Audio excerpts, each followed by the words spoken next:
Hi everyone, this is Paul here from the Magdalene Centre. Today I'm doing the astrology report for the Sun's transit through Aries, which begins on the 20th of March and finishes on the 20th of May. Outlining some of the key themes taking place that this particular transit highlights to us, along with some of the key aspects that the Sun will form during that period, and I'll give you an overview of what it all means. Before I do that though, I just want to clarify, as I always do, that the astrology doesn't control our lives. It gives us a framework to help us understand what is unfolding around us, helps us to recognise what opportunities for growth are there for us to be taking advantage of. But from there, it's up to us to take advantage of them, to take the actions necessary to make things happen. Otherwise, nothing would begin or nothing would happen from those aspects for us personally. Now, in terms of the Sun's transit through Aries, this is the first sign of the zodiac, so it's all about new beginnings. It's about the initiation of new projects in our lives. So ideally, when the Sun was going through Pisces, that was a time for rooting out the old, making space for new projects, and also identifying what projects you want to be focusing on in our lives and what new beginnings you want to initiate, whether they be external projects or some kind of self-development that we want to pursue to improve ourselves internally. So Aries is about taking those steps at the beginning to make things happen. It's all about taking action. Now, it's one of the key resources that Aries has that can help us is courage. Now, courage isn't to do with the absence of fear. It's the willingness to take action despite our fears. It's the willingness to push through our fears and our self-doubts. It's a willingness to take action without knowing the end, without knowing how things will make out. So it's learning to move beyond the need to control everything or know how everything was going to pan out, and be willing to take action without knowing the full extent of what will manifest at the end of it.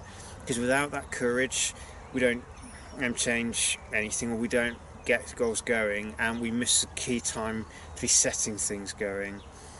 If you look at the glyph of Aries, on the one hand, yes, it's the ram, so it's like the ram's horns, and that suggests the assertive or potentially aggressive side of Aries, because obviously Aries is the ram. So it's having that assertiveness, that willfulness, and that directness necessary to fight our own corner or to resist any power or overcome any resistance coming at us from other directions.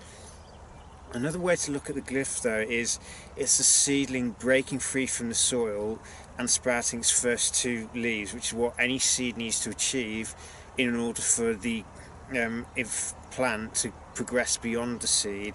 So it's that initial resistance that we have to fight through in order for the projects we want to achieve to reach that seedling phase. So it's not just a seed that failed to germinate, it's germinated and it's achieved the first stage of growth, which is setting out the two leaves. After that, it's obviously the Taurian phase, which is about stabilising growth and making sure that the constant day-to-day steps needed to sustain the growth are maintained. But obviously that's a topic for another time. This is all about Aries after all. So the key here is to think about what actions do we need to be taking at this time in order for those seeds to germinate. It's about reflecting on also what is the wisest course of action at the same time, because as important as action is, we also need to bear in mind that actions also have consequences. The actions are the cause, what are the eventual effects of it? So we need to make sure that the actions that we're taking are guided by wisdom and guided by understanding what is going to be the best course of action to take for the goal that we've set for ourselves, and also making sure that it's not going to create unwanted consequences that brings a price that we're not prepared to pay. So it's overcoming the selfish tendencies that Aries can have. So it's making sure that we don't just end up in the shadow area of Aries, which is about impulsiveness, impatience, angry outbursts, and belligerence, or picking the wrong battle. So one of the things Aries brings is that allows us to cultivate that courage necessary to fight our own corner. But it's always worth remembering the old adage of pick your battles wisely.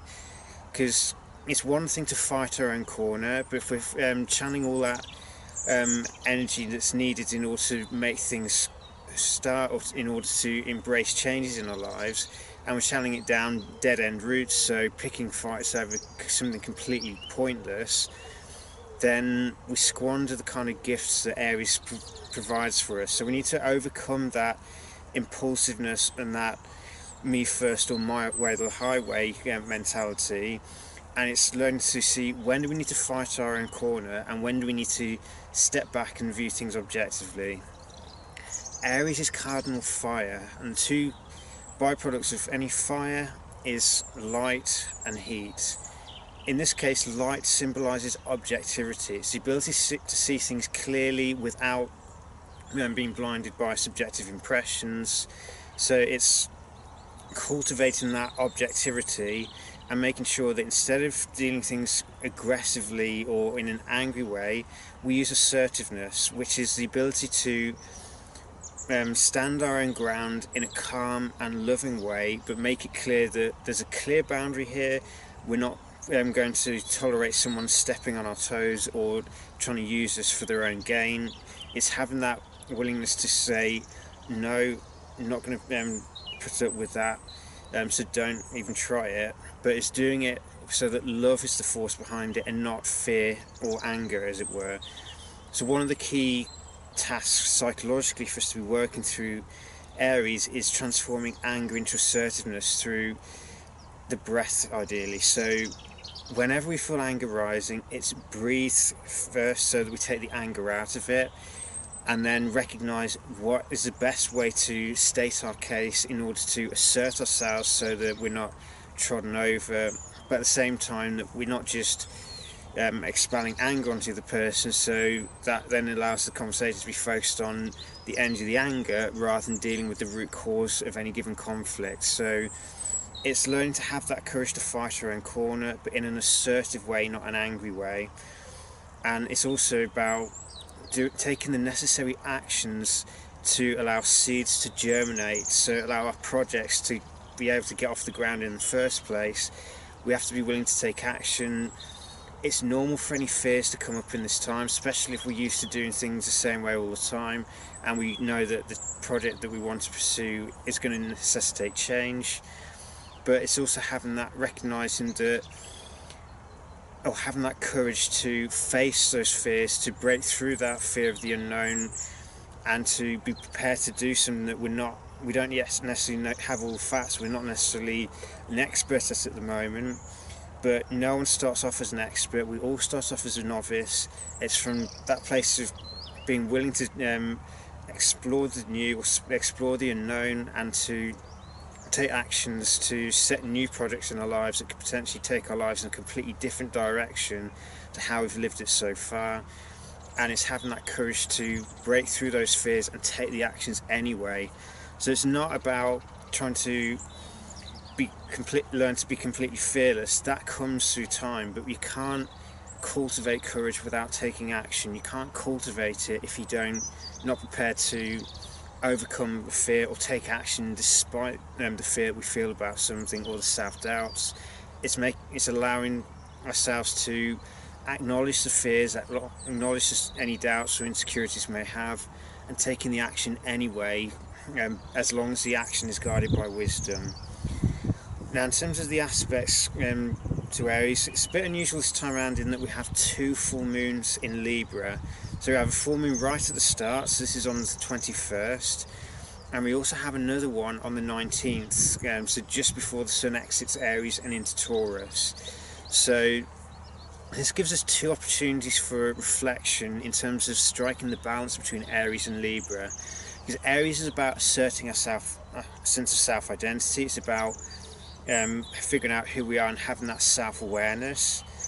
Libra reminds us that we share the world with billions of other people, so it's looking at, will this course of action that we've set for ourselves actually have a negative ripple effect onto other people, which then ripples back to us as karma, or are we taking a course of action that, as well as empowering ourselves, will enable other people to become empowered as well? So it's making sure that whatever we do, we look at the bigger picture and we look at the greater good as well. So if our projects will not only free ourselves from any old conditioning and empower us, but also set a stage that allows other people to liberate themselves from past conditioning or any fears that stop them from growing, great. But if the actions that we're taking are done purely out of self-interest with no thought or regard for other people, then this is going to cause a problem for ourselves. So we have two opportunities to reflect on this, but because it's at opposite ends of the sign, the planets involved are going to be very different. So the only one that's in common as such, but through different aspects, is going to be Uranus in Taurus. The first one on the 21st will be in a semi-sextile to Uranus in Taurus. The second one on the 19th, that one will be an out of sign conjunction with Uranus, so it'll be moving towards the conjunction, and so it's a different focus, as it were. But both full moons have the same core message to reflect on, but the kind of assistance we get from other planets at the same time will be different.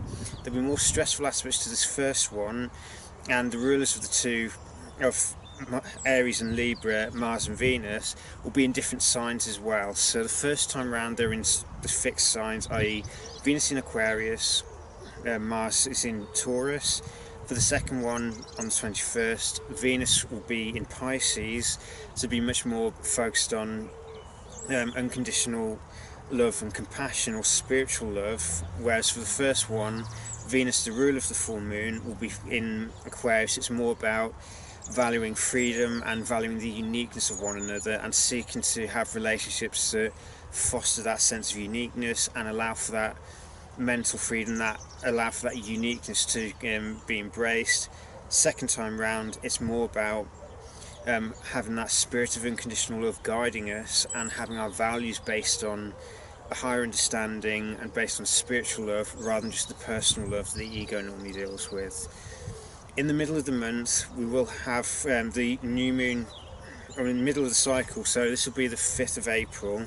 We'll have the new moon in Aries, which is all about setting the seeds for new beginnings, all to do with Aries. So for some of us it could be cultivating more courage, for some of us more assertiveness, for some of it could be about reining in our anger. So rather than lashing out all the time and always losing our temper, it's choosing to tame it and learn to take a breath and create that space for the mind to think rationally or think objectively about the situation before we say something that we're going to later regret.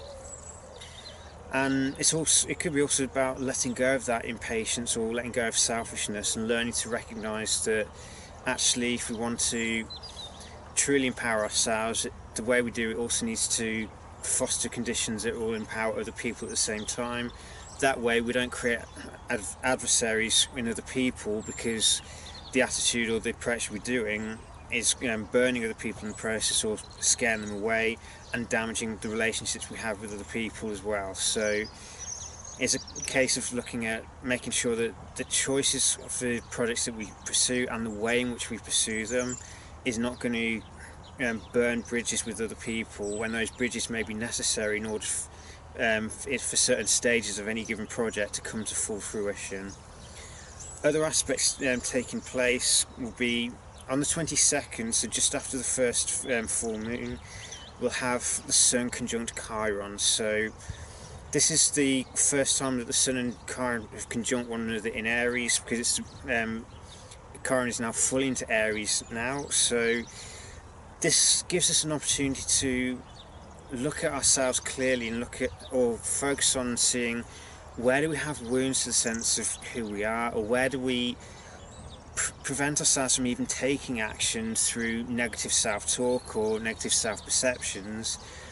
And it's also, where do we struggle to have a clear sense of self-identity. So in effect, we're trying to borrow a sense of self from what other people reflect back to us, instead of having a clear set idea of who we are to begin with. So this aspect will also be in play in the first full moon, but there'll be more information on that in that full moon video.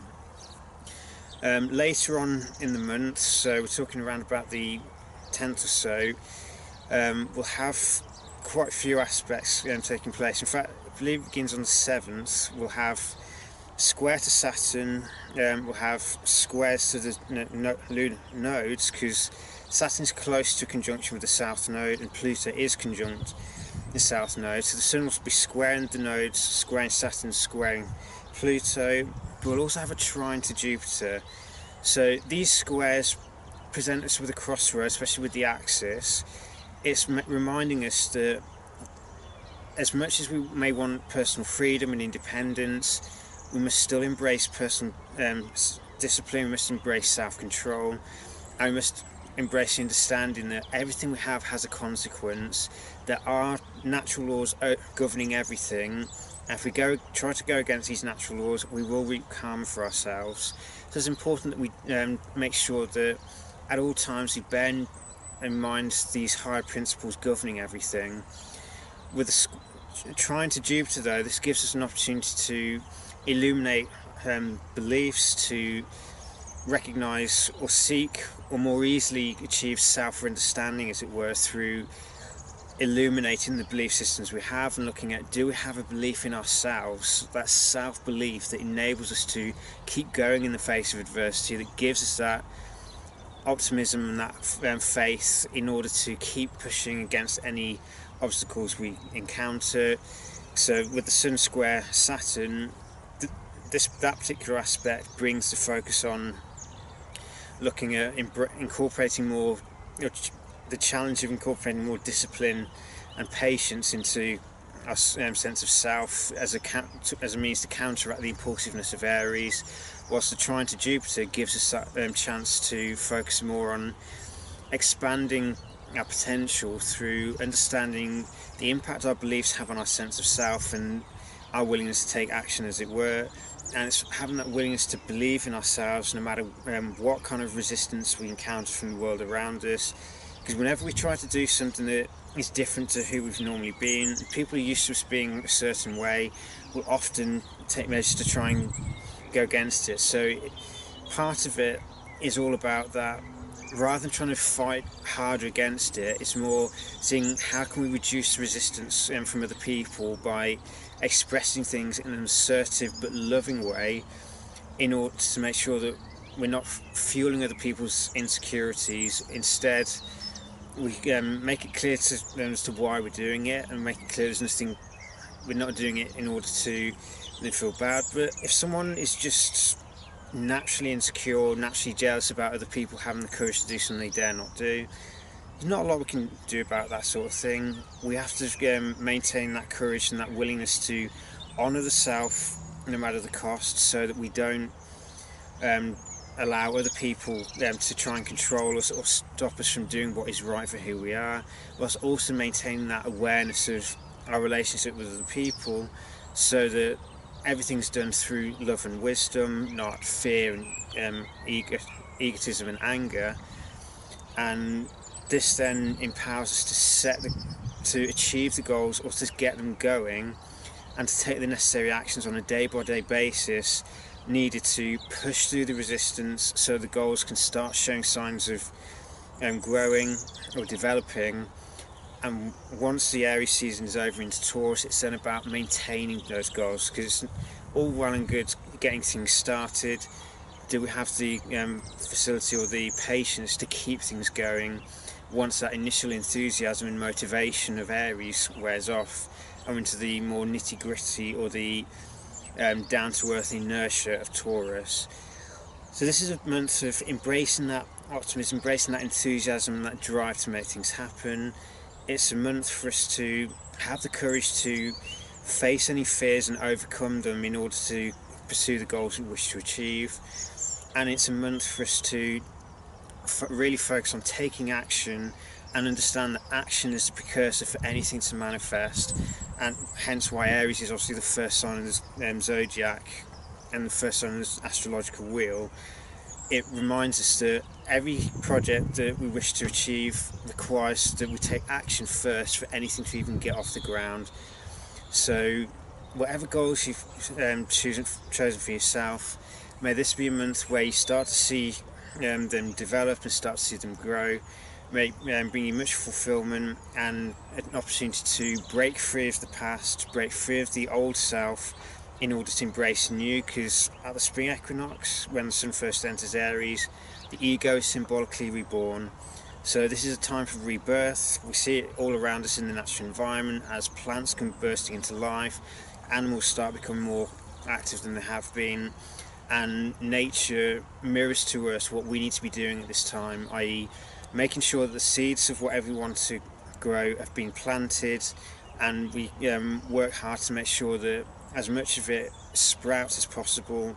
And based on which ones sprout and which ones don't, we then see what goals we need to be maintaining and put the other ones on the back burner, because obviously this isn't the cycle for them to be achieved in. The ones that do start to show signs of growth, those are the ones we need to stay committed to and focused on to keep the growth going, so they don't just abort prematurely before the fruits of the goals we want to achieve can be harvested. So may the sun's transits through Aries bring you many opportunities for new growth, may it bring you many new and exciting beginnings in life, an opportunity to assert yourself more readily if you struggle, also to learn to tame the mind if we are prone to anger.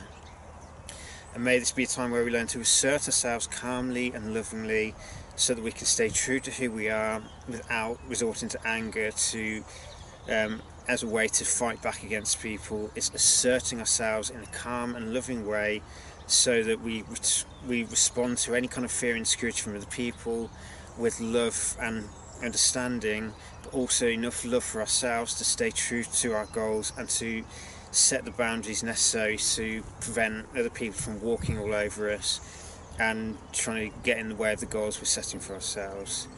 So may this bring me many blessings. Take care.